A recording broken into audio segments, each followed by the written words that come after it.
Assalomu alaykum hammaga. Yana bitta videoda sizlar bilan ko'rishib turamiz.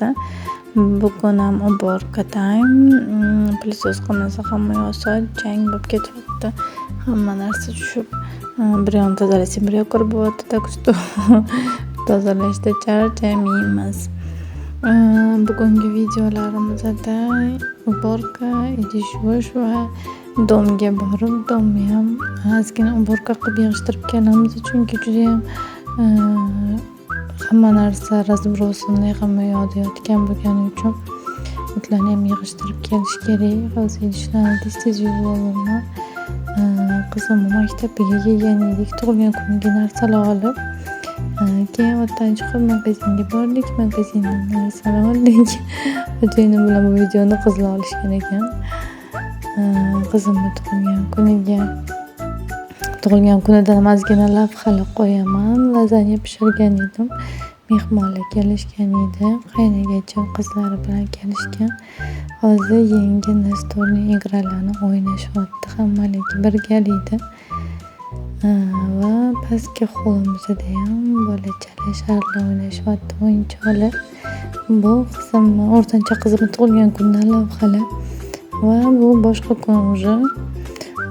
Bu kuni domga keldik, yig'ishtirgan ozgina esdalik bo'lib qolsin deb ozgina videolar olganman.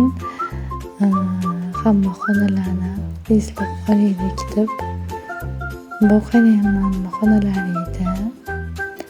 Bu zalimiz edi. Stol-stullarimiz, bu kuxnyamiz, balkonda joylashgan edi kuxnyamiz.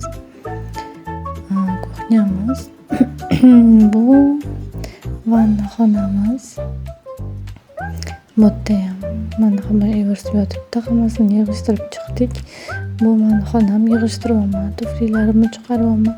Chala qolgan narsalarimiz juda ham ko'p edi. O'sha qo'yib ketgan narsalarimizni hammasini olib ketishimiz kerak. Bu birinchi kirgan xona qizlarning xonasi edi.